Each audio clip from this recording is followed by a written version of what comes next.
हाँ जी दोस्तों, अब बाईबैक में हम जो है ऑलरेडी आईसी मॉड्यूल बैच आपका ये चैप्टर का स्टार्ट कर चुके हैं। ठीक है, इलस्ट्रेशन नंबर 1 हमने लास्ट लेक्चर में कंप्लीट किया था।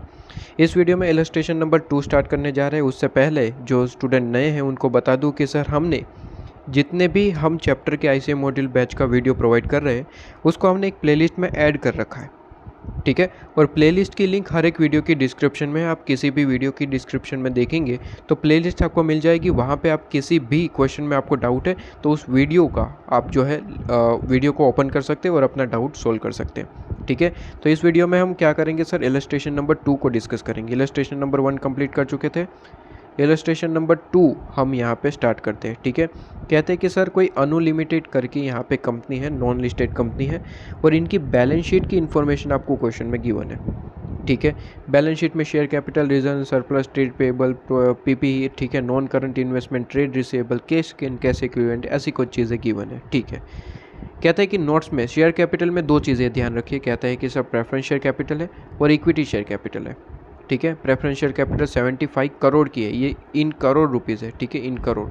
ठीक है, तो 75 करोड़ है और इक्विटी शेयर कैपिटल 25 करोड़ है। ठीक है, रिजर्व एंड सरप्लस में कहता है कैपिटल रिजर्व की तो यूज़ कहीं पे भी वैसे नहीं होता। ठीक है, सिक्योरिटी प्रीमियम, हाँ सिक्योरिटी प्रीमियम आता है आपके पास में, बाईबैक चैप्टर में यूज़ होता है इसके। और रेवेन्यू रिजर्व मतलब कि जनरल रिजर्व यूज़ होता है। ठीक है, तो हमारे लिए ये 2 पॉइंट इंपॉर्टेंट है, ये तो आपके पास में यूज़ होगा नहीं बेसिकली।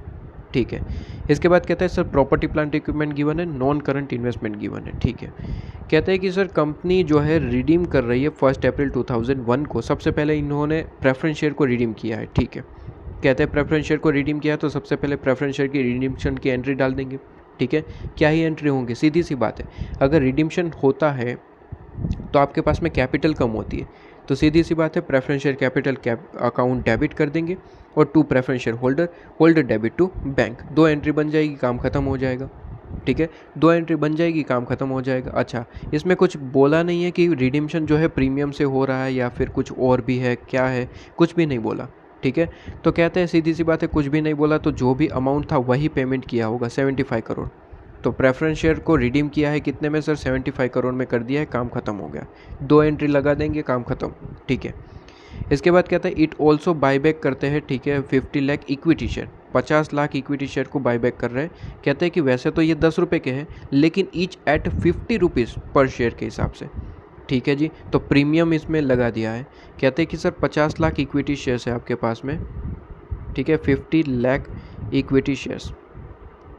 ठीक है, 50 लाख इक्विटी शेयर्स को यहाँ पे क्या करा जा रहा है सर, बाईबैक किया जा रहा है। लेकिन कहते हैं सर ये इक्विटी शेयर्स की प्राइस तो वैसे 10 रुपये वाले हैं, मतलब कि फेस वैल्यू 10 रुपये वाली है, लेकिन हम बाईबैक करेंगे कितने में सर, बाईबैक करेंगे कहते हैं आपके पास में, बाईबैक हम कितने में करेंगे, बाईबैक करने के लिए कहता है 50 रुपये में करेंगे, मतलब कि 40 रुपये इसमें प्रीमियम का पे करेंगे। ठीक है, 40 रुपये प्रीमियम पे करेंगे हम। ठीक है, और टोटल मिला के हम क्या करेंगे सर, 50 रुपये पे करेंगे अपने शेयर होल्डर्स को। ठीक है, तो 10 रुपये फेस वैल्यू के, 40 रुपये प्रीमियम के, इसके मिला के आपके पास में 50 रुपये पे करे जाएंगे बाईबैक के हिसाब से। कहता है कि आपके पास में ह्यूज बैंक बैलेंस पड़ा हुआ है, वो तो ठीक है सर, वो सारी चीज़ें फॉर्मेलिटीज़ वाली बात है। कहता है कि जर्नल एंट्रीज बनाइए और आपके पास में बैलेंस शीट भी प्रिपेयर करिए। इस बार बैलेंस शीट भी पूछी है, सबसे पहले जनरल एंट्री हम कर लेते हैं।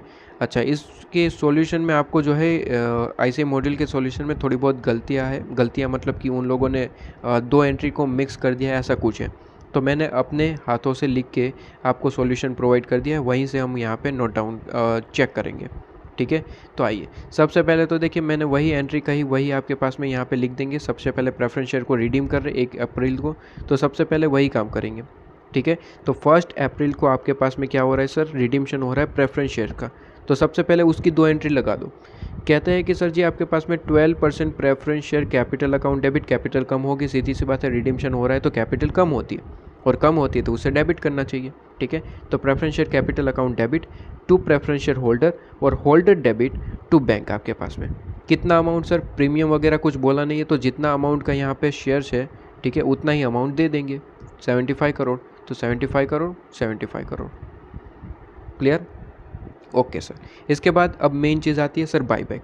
बाईबैक इलस्ट्रेशन नंबर 1 में मैंने आपको पेयर बता दिया है, ठीक है। 2 पेयर आप याद रखें कि 4 एंट्री हो जाएगी, ठीक है। इलस्ट्रेशन नंबर 1 में मैंने आपको लिखवाया था, आपने देखा हो तो। सर 2 पेयर याद रखिए, काम हो जाएगा। पहली पेयर में सिक्योरिटी प्रीमियम का बाईबैक से रिलेटेड 2 एंट्री लगा दो। दूसरी पेयर का मतलब है कि सर सिक्योरिटी प्रीमियम को राइट ऑफ कर दो और CRR क्रिएट कर दो, ठीक है। इलस्ट्रेशन 1 में समझाया था, बार बार नहीं समझाऊंगा, ठीक है। चल, तो यहाँ पे सबसे पहले पहली पेयर का एंट्री कर दो। सबसे पहले कहते हैं कि सर जी पहली पेयर का एंट्री क्या है सर, बाईबैक की एंट्री, ठीक है। तो बाईबैक कर रहे हैं, सिक्योरिटी आपके पास में कैपिटल कम हो रही है, तो इक्विटी शेयर कैपिटल को डेबिट करेंगे सबसे पहले, ठीक है। बाईबैक करने से कैपिटल कम होती है, तो equity share capital account debit. दूसरा सर प्रीमियम भी पे कर रहे हैं, तो ये भी आपके पास में एक्सपेंस हो जाएगा, तो premium on buyback account debit, ठीक है जी। और 2 इक्विटी शेयर बाईबैक अकाउंट, और फिर हम क्या करेंगे, इसका पेमेंट कर देंगे। तो buyback account equity share buyback account debit to bank account, काम खत्म। बस अमाउंट लिख दो। अमाउंट में क्या है सर, सीधी सी बात है सर, इक्विटी शेयर कैपिटल में ऑलवेज फेस वैल्यू लिखी जाती है, तो 50 लाख शेयर्स इंटू 10 रुपये, मतलब कि 5 करोड़, तो 5 करोड़। और प्रीमियम का अमाउंट प्रीमियम में लिख दो 50 लाख इंटू 40, मतलब कि 20 करोड़, आपके पास में 20। तो कुल मिला के हमें पेमेंट करना कितना है, 25 करोड़। तो 25 करोड़ पेमेंट करना है, दूसरी एंट्री में पेमेंट कर देंगे टू बैंक अकाउंट, काम खत्म। लीजिए जी, कितना आसान यहाँ पे है। अच्छा, तो फर्स्ट पेयर खत्म। दूसरी पेयर मैंने क्या कही थी सर, दूसरी पेयर में 2 एंट्री और लगा देना। कौन सी सर, एक तो आपके पास में जो प्रीमियम है उसको राइट ऑफ कर देना, और दूसरा CRR क्रिएट कर देना। अच्छा, CRR से याद आया सर, प्रेफरेंस शेयर को भी रिडीम करते हैं तो हम CRR क्रिएट करते हैं, तो उसका भी CRR साथ में क्रिएट कर लेंगे, ठीक है। तो वो भी चीज़ हमें याद रखनी है, ठीक है सर। तो सबसे पहले एक काम करते हैं, प्रीमियम को हम राइट ऑफ कर लेते हैं, उसके बाद CRR क्रिएट करेंगे। प्रीमियम को राइट ऑफ करने के लिए सीधी सी बात है, बैलेंस शीट में देखिए क्या सिक्योरिटी प्रीमियम अकाउंट पड़ा हुआ है, अगर पड़ा हुआ है तो उसी से ही राइट ऑफ कर लेंगे। अच्छा, पड़ा हुआ है, देखिए सिक्योरिटी प्रीमियम आपके पास में है कितना सर, 25 करोड़ का। हमें कितनी ज़रूरत है, हमें तो 20 की ज़रूरत है, ठीक है। 20 को राइट ऑफ करना है, हमारे पास तो सफिशिएंट अमाउंट पड़ा हुआ है 25 करोड़, ठीक है।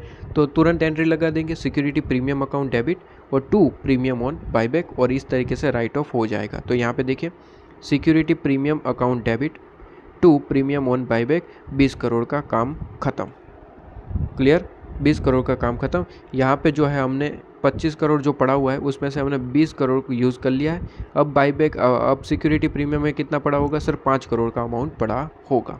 क्या बात क्लियर है, सीधी सी बात है, सिंपल सी बात है, ठीक है। और यहाँ पे अगर हम बात करें तो प्रेफरेंस शेयर रिडीम हो चुके हैं, ये ख़त्म हो चुका है अब, ठीक है जी, ये ख़त्म हो चुका है। और इक्विटी शेयर की बात करें तो 25 करोड़ की इक्विटी शेयर हुआ करते थे ना, उसमें से हमने कुछ यहाँ पे रिडीम बाईबैक कर लिया, कितने का सर, 5 करोड़ का। तो इसमें से 5 करोड़ माइनस कर देना। अब कितने की कैपिटल बची हुई है, सिर्फ और सिर्फ 20 करोड़ की कैपिटल बची हुई है। क्या बात समझ में आ रही है, 20 करोड़ की इक्विटी शेयर कैपिटल बची हुई है, ठीक है सर। ये चीज़ तो हमें क्लियर है, ओके। आगे बताइए सर। आगे अब सीधी सी बात है, प्रीमियम भी ख़त्म कर दिया, अब तो एक ही एंट्री बाकी है, CRR क्रिएट कर लो। CRR में ध्यान रखिए सर, प्रेफरेंस शेयर का भी CRR क्रिएट करना है और इक्विटी शेयर कैपिटल का भी। तो 75 + 5 CRR आपके पास में फेस वैल्यू पे क्रिएट होता है, पिछले वीडियो में ही बताया था, ठीक है। तो फेस वैल्यू मतलब कि कैपिटल अमाउंट पे ही क्रिएट होता है, तो 75 + 5 80 करोड़ का CRR क्रिएट करना है। CRR किस में से क्रिएट होता है, सबसे पहले तो प्रेफरेंस होती है जनरल रिजर्व में से, दूसरा प्रेफरेंस होती है आपके पास में PNL में से।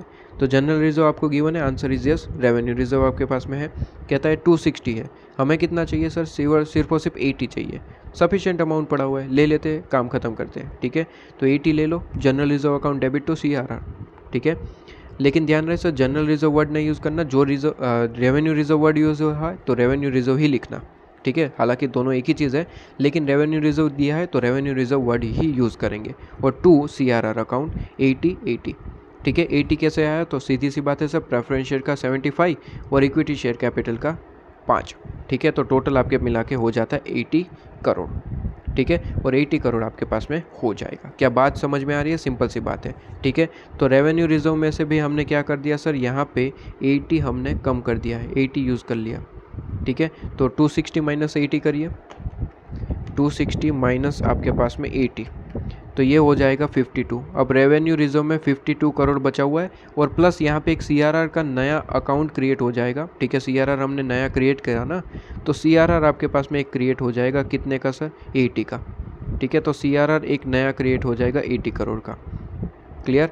तो ये चीज़ आपके पास में हो जाती है। ये चीज़ मैंने यहाँ पे क्यों साथ साथ लिखी है, इसलिए क्योंकि यहाँ पे आपके पास में पार्ट बी अगर आप देखें तो बैलेंस शीट भी पूछी हुई है, ठीक है, बैलेंस शीट भी पूछी हुई है। और बैलेंस शीट बहुत ज़्यादा आसान होता है, ये अगर बैलेंस शीट पूछता है तो 10 नंबर तक का क्वेश्चन बन जाता है। और मेरे ख्याल से तो बैलेंस शीट पूछनी ही चाहिए, क्योंकि सीधी सी बात है, इसमें थोड़ा बहुत चेंजेस करके पूरी बैलेंस शीट को कॉपी पेस्ट करना होता है, ठीक है। ये रेवेन्यू रिजर्व में 52 गलती से लिख दिया, 52 कहाँ से आएगा, ठीक है। 260 में से अगर 80 माइनस कर दिया तो आपके पास में 260 माइनस 80 180 आपके पास में, सॉरी 180 आएगा ना, 180, ठीक है। तो बैलेंस शीट तो वैसे भी प्रिपेयर हो चुकी है, साथ साथ अगर ऐसी कोई एंट्री कर दी, बस 2-4 एंट्री करनी होती है, ऐसे ही बैलेंस शीट प्रिपेयर हो गई, बस कॉपी पेस्ट करना होता है, और कुछ क्या ही करोगे, ठीक है। तो कॉपी पेस्ट करना होता है और कुछ करना ही नहीं है आपके पास में। तो जल्दी से बैलेंस शीट में आप देखेंगे, अगर मैं सॉल्यूशन से करवाऊँ तो सीधी सी बात है, बहुत ज़्यादा सिंपल है। बैलेंस शीट में तो आपको एज इट इज़ चीज़ें देखने को मिलेगी जो मैंने यहाँ पे लिख दी है। सबसे पहले देखिए शेयर कैपिटल, ठीक है। तो शेयर कैपिटल लिखेंगे, और शेयर कैपिटल में अब तो क्या बचा है सर, 20 करोड़ ही बचा हुआ है, ठीक है। शेयर कैपिटल में क्या बचा हुआ है सर, 20 करोड़ सिर्फ और सिर्फ, ठीक है। ये तो ख़त्म हो गया 75, अब बचा कितना है sir, equity share capital 20 crore की, देख लीजिए 20 crore. Notes to the account में वो लिखते रहना, जो मैं यहाँ पे बताता चल रहा हूँ वही नोट्स टू द अकाउंट में दिखने को मिल जाएगा, ठीक है सर। इसके बाद reserve and surplus, reserve and surplus में 15 प्लस 5 प्लस 180 और प्लस 80, ठीक है, CRR क्रिएट हुआ। तो टोटल लगाइए 15 प्लस 5 प्लस 180 प्लस 80, तो आपके पास में कितना बचेगा सर, यहाँ पे अमाउंट कितना निकल के आएगा 280। तो देख लीजिए यहाँ पे 280, और वही तो आपके पास में नोट्स टू द अकाउंट में लिखना है, ठीक है। 1580 वही देखने को मिलेगा, देखिए 1580 5 और 180, काम खत्म, ठीक है। वही चीज़ आपको नोट्स टू द अकाउंट में लिखनी है, और क्या ही लिखना है, ठीक है। अच्छा, property plant equipment, property plant equipment में तो चीज़ें नील ही थी, ठीक है, 100 माइनस 100, तो ये तो आपके पास में है, नोट्स टू द अकाउंट में यही चीज़ दिखा देना, 100 माइनस 100, ठीक है। तो ये लीजिए, कॉपी पेस्ट ही करना है, बाकी सारी चीज़ें कॉपी पेस्ट ही करनी होती है, यहाँ पे कुछ करना नहीं होता, ठीक है। और फिर दूसरी क्या चीज़ थी, non current asset, non current asset वही 100 वाली, ठीक है। और क्या क्या चीज़ें थी, ये हो गया, ये हो गया। ट्रेड पेबल आपके पास में था तो ट्रेड पेबल लिख देना 40, ठीक है, ये चीज़ हो गई। नोट्स टू द अकाउंट में तो वाली चीज़ें तो हमने लिख दी, और ट्रेड रिसीवेबल और कैश एंड कैश इक्विवेलेंट था, वो कॉपी पेस्ट कर देना, काम खत्म, ठीक है, और कॉपी पेस्ट कर देना और काम खत्म। अच्छा, कैश और कैश इक्विवेलेंट पे एक चीज़ ध्यान रखने वाली बात है कि कैश और कैश इक्विवेलेंट में आपको कैलकुलेशन करनी पड़ेगी एंट्री के हिसाब से। एंट्री के हिसाब से देखेंगे तो सबसे पहले देखिए, कैश और कैश में हमारे पास में कितना अमाउंट पड़ा हुआ था, 200, ठीक है। अब पेमेंट वगैरह हुआ है, देखिए बैंक अकाउंट, तो उसका थोड़ा सा कैलकुलेशन करना होता है, बड़ी बात नहीं है, छोटी सी बात है, ठीक है। कहते हैं कि सर जी केस का बैलेंस कितना था, यहाँ पे वर्किंग नोट लिख देता हूँ, ठीक है, वर्किंग, ओके। बताइए सर केस का बैलेंस पहले कितना था, सर जी केस का बैलेंस तो पहले आपके पास में क्वेश्चन में गिवन है 200, ठीक है, 200 ये करोड़ में है, ठीक है, ध्यान रखिएगा, रुपीज़ इन करोड़, ठीक है। अब बस कुछ करना नहीं होता, जो चीज़ आई है वो उसे ऐड करो, गई है वो माइनस करो। यहाँ पे बैंक अकाउंट से पेमेंट हुआ है तो 75 माइनस होगा, पेमेंट हुआ है तो माइनस करेंगे, तो यहाँ पे 75 माइनस करो। किस चीज़ का सर, रिडीम्शन का, यहाँ पे लिखते चलेंगे रिडीम्शन का, ठीक है, रिडीम्शन का आपने माइनस कर दिया, ठीक है। इसके बाद बैंक अकाउंट कहीं पर देखने को मिला है, यहाँ पर नहीं है, लेकिन यहाँ पर है 25 गया है, ठीक है, गया है तो माइनस करेंगे 25 माइनस, ठीक है सर। इसके बाद कहीं पे बैंक अकाउंट यहाँ पे हो गया, इसके बाद बैंक अकाउंट नहीं है सर, तो यहाँ पे जो बैलेंस बचा वो आप CRR मतलब कि केस का अमाउंट हो जाएगा। तो 200 माइनस 25 माइनस 75 कितना बचा सर, 100। ये तो सिंपल सी कैलकुलेशन होती है, केस की कोई कैलकुलेशन कॉम्प्लिकेटेड होती नहीं है, ठीक है। तो ये आपके पास में 100 आंसर आ गया, ये 100 को आप क्या करेंगे सर, लिख देंगे बैलेंस शीट में, काम खत्म करेंगे। तो बैलेंस शीट में आप 100 दिख रहा होगा आपको, ठीक है, तो 100 आपको दिख रहा होगा। तो ये छोटी मोटी कैलकुलेशन होती है, इसके लिए तो कोई बड़ी बात होती ही नहीं है, ठीक है। तो कैश अकाउंट को कैलकुलेशन करेंगे आप वर्किंग में, ठीक है, वर्किंग में कैलकुलेशन दिखा देंगे, सीधी सी बात है। बस एक ही चीज़ याद रखिए, केस आ रहा है तो ऐड करेंगे, जा रहा है तो माइनस करेंगे। केस और बैंक दोनों एक ही चीज़ है, तो केस और बैंक, ठीक है। तो हमने यहाँ पे सिर्फ और सिर्फ पेमेंट ही किया है, इसलिए देखिए माइनस ही हो रहा है सारी चीज़ें।